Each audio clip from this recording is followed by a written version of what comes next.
Hello, everyone. This is Alexander Horat with the California Freedom Alliance. Today, we're going to have a very special guest on the show named Jennifer, and she has a YouTube channel called Sweet Home California. Hello, Jennifer. Thank you for being on the show today. Hello, Alexander. Nice to see you face to face finally. Yeah, likewise. So, I wanted to talk a little bit about California and how we can change the state to make it more free. So, I'm going to just share my screen really quick right now. So, this was some really big news that came out about 4 days ago with Governor Newsom announcing California, the first state to require uh, COVID serums for K to 12 students. So I wanted to get your thoughts on this and some things you think we can do to stop this. Well, I don't agree with it. I think I am, my daughter got all the required serums as she was going through school, and I am totally a believer in proven technology. But I'm also one that I never have bought the first of anything. I didn't buy the first iPhone. I didn't buy the first big screen TV. I don't buy the first model of a car because I always feel like there's things that still need to be worked out. And that's what my concern is with the current technology in the serum, is that I don't know that it's gone through all the paces to make sure everything is worked out. And we are just, everybody's jumping all in on it, and we don't have any long-term data. We've got at most a year and a half, if you count it from when the trials began. So that's my big concern on that. And so I don't think that it's a good idea to be gambling with the entire next generation. I mean, we're talking about now, he's saying starting at 5 years old. I think that that's something that we need to um, hit the pause button on and just kind of see where things go and allow people some freedom of choice.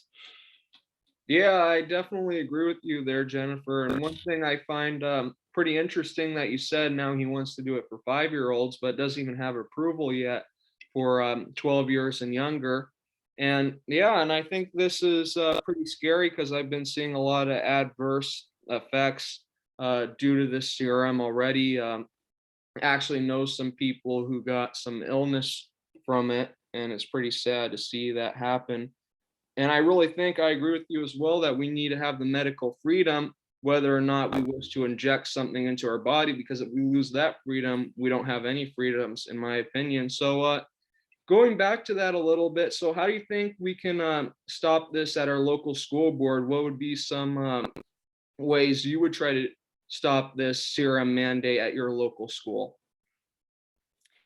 Well, the thing that is disconcerting is that if this is at the state level, I don't know how much choice we're going to have at the local levels. I think, however, how much we can peacefully protest is probably the best idea. And then, wherever it is allowed to be decided at the local level, then we need to be involved in the local level. So going to the school board meetings, for instance, though I don't know if you've heard that there's a national charter of school boards that has reached out to the Biden administration saying that parents participating at school board meetings and showing their disapproval of CRT and these mandates is now considered a terroristic threat. And they want to have additional security at these school board meetings. So, yeah, they just want to shut us down at every turn. And that's not good. That is, if we don't have freedom, if we don't have, First Amendment rights, we can't debate these ideas, then how can you ever find anything better? And that's, I think, one of the great things about America is that we are supposed to have 50 little incubators, 50 different ways that we can do things. And then one state will borrow from another state insofar as they feel it helps their population. But they want to federalize everything, then we lose that, I think, that magic sauce that America has, where we can have all these little laboratories going on and pick and choose what works best for us. They want to just make everything homogenous, and I think that's going to hurt us all. Yeah, I definitely agree with you there. I actually have a friend in Missouri. He started a Missouri Liberty Alliance to combat the tyrannical mandates coming out of Washington, D.C. And basically, what he's pushing for is for states' rights nullification, to stop, Biden's mandate that he did. And I find that pretty interesting because, states do have rights and the rights to refuse what the federal government wants, especially something like this. So he's really taking a stand there in Missouri. So I wanted to share my screen again really quick to show this article. So this was the first step, as we all know. First, it was the muzzles, and now it's mandatory serums. But there was actually quite a few school districts here in California that refused to follow the muzzle mandate. And at first, the governor said, "Oh, all everywhere in the state, you need to wear muzzles in the classrooms." But then 4 hours later, after that first order, the agency revised the guidelines to say local districts will be responsible for enforcing the muzzle mandate. And that's also one thing that I saw as well for this serum mandate.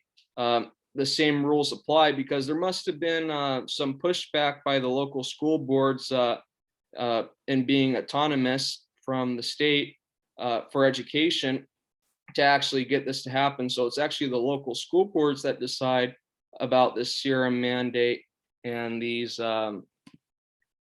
muzzle mandates as well. So I think really one of the main things we need to be looking at is how we can start changing our local school boards to protect our kids' rights. How do you think we can do this? Well, I know that in where I came from in Maryland, there are some parents that got involved and they decided they're basically going to run on a platform together. So I think there was a total of 7 people on the school board and 4 of them are up for election. So they're running as like, you got to elect all 4 of us because that way they'll have the majority at that point.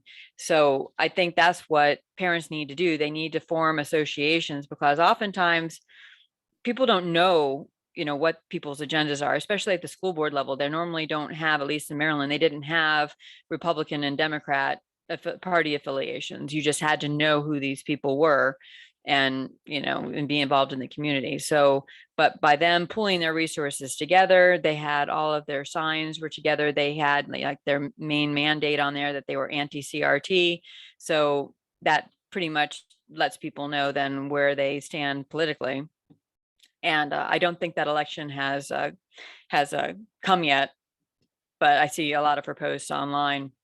So I really hope they're going to make it through. But I think that's what we need to do in California is that you need to be involved in your kids' schools and know the other teacher or know the other parents, and then decide that you guys are going to run together as a team so that you can overthrow the liberal stronghold on it.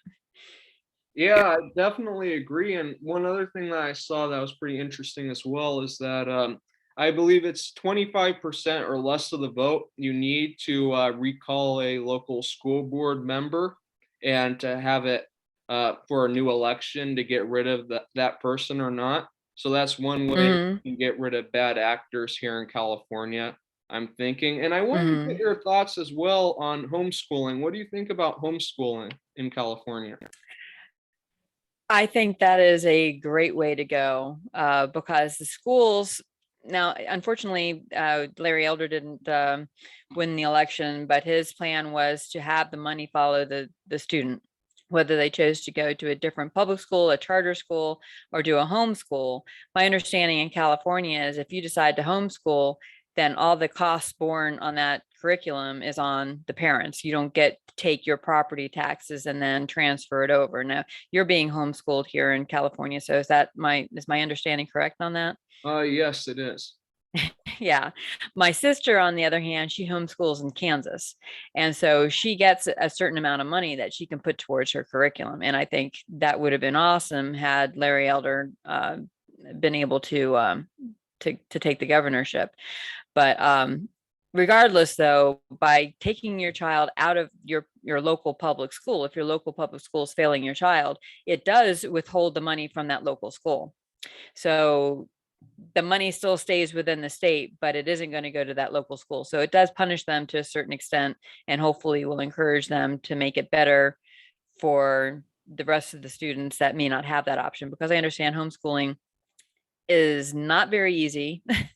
If you're my child, she and I just didn't get to that point of where, if I asked her to do something, she didn't want to be wrong. And she didn't want to be wrong in front of her mom more than she didn't want to be wrong in front of her teachers.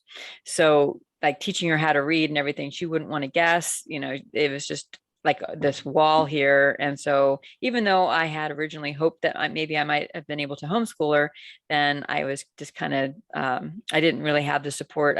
We didn't have all the different supports that are out there now with co-ops and things that a lot of people get involved in when they do homeschooling. So I gave up on it. And I looking back, I wish I hadn't, but she did have some very good experiences. We were in a much more conservative school system. So I don't feel like she was indoctrinated away from the values that I wanted to teach her. But in terms of like what to do in California, yes, if you can do it, join local co-ops, and hopefully you can affect change in the public school system to help those that don't have that option. Yeah, and I think definitely times have changed as well, because only 2 years ago, at least kids used to get social interaction at public schools, but that's basically gone away with the muzzle mandate in class. Yes, exactly. And now I really think it's an indoctrination camp. But 2 years ago, I think it probably, what if you lived in a conservative area, it probably was okay, to get your kids to have some social interactions. And that's really one of the important things, like you say, about co-ops and homeschool groups. So they can play with other kids and also, hang out with them. I think that's really important too, what you said. And you also brought up another pretty good point, Jennifer, about the property taxes and basically having those property taxes going to homeschooling instead of the public schools. And one thing that I found is that it's actually the counties that collect the property taxes for public schools. So we might be able to, I'm not exactly 100% sure, but maybe we can affect change on that level to give the parents who homeschool a credit for doing that on the county level. But we'll have to look more into that. And another thing, you were saying how there was 4 moms, running for their school in Maryland, I believe. So Mhm. how do you? I notice I've talked to a lot of people and asked them, oh, what they thought about possibly running for a local political job, in the county, or just on the local level to enact change here in California. And a lot of them don't seem very interested. So how do you think we can get them interested in running? Well, I'm hoping just the fact that their children are involved now will get a lot more people involved. I mean, in this particular case, it's actually the dad that's running for the school board, and it's just like, right, this is now the last straw. Now you're affecting my child's future and their soul, essentially, even depending on what these teachers are teaching. So they're getting involved, and I think that that's probably going to be the tipping point, because CRT has gotten so much publicity, and then of course you've got the muzzles and all the other requirements that are going on, that parents don't want to play around with their children's future on this. And so I think you're going to have a lot more people interested in running for those school board positions this year, especially. So I think we just need to maybe offer our services for giving them a platform. Maybe, neither one of us are huge YouTubers, but maybe we can help network that. And I know of some other California-based YouTubers, and so maybe we can just kind of get a bigger platform for them. Again, oftentimes you don't know who the heck is running. You have no idea. It's just like a bunch of names, and you don't have anything other than maybe a short paragraph in the voter guide, and you're supposed to make a decision on your child's future based on a paragraph. So getting to know these people that are running, I think, is really important. Yeah, you raise a really good point because it's true. At least with your local school board, it's a non-political job. I guess there's no Democrat or Republican. Technically. But then again, there is a lot of Rhino Republicans out there. So one thing I was thinking of doing with the California Freedom Alliance was making a voter guide to talk about the different candidates and their stances on different issues. And I think Mhm. that could help people, choose between who they want to vote for and support. I'm going to be working on that soon. And if anybody wants to help me with that, please write me at californiafreedomalliance@gmail.com. And was there anything else, Jennifer, that you'd like to add in how we can make California a more free state? I think we just need to continue to talk to our neighbors and not be afraid, because I think you'll find that there are a lot more people that are conservative than the media would have you believe. Um, so just keep talking to your neighbors and encourage people to vote. I think a lot of people may not have voted in this last election because they are so discouraged. But if you have hope, then you'll take that next step. So just keep talking to people and Yeah, spreading the word. I definitely think you're right. I'm going to share the screen to show the viewers your YouTube channel. Uh, would you like to tell the viewers a little bit about it? Yeah, well, Sweet Home California, I started in the vein of Sweet Home Maricopa. Michael does that. Sweet Home Maricopa, he started it because of the election, and he encouraged people that might not have ever had a YouTube channel before to, hey, give it a shot, and he would help with publicity. And he has held up his end of the bargain. He's shouted me out several times, which is the only reason why, and I think I've been doing this 6 to 8 weeks, why I've already gotten over 3,000 subscribers. So I would like to, pay it forward to anybody as well that would like to get started with a conservative channel that, puts Christ, center in their life, and, wants to make our country back to the way it, the founding principles, basically. So. Yeah. And so especially anybody who wants to start, defending our kids in the school boards, that would certainly apply as well. So just have them contact me. I've got my contact information on my About tab over there on the Sweet Home California YouTube channel. Well, that's really great, Jennifer. And I would just like to thank you for being on the show and fighting for our freedoms here in California. And I would just like to say for the viewers, if you could please share this video with all your friends and like it.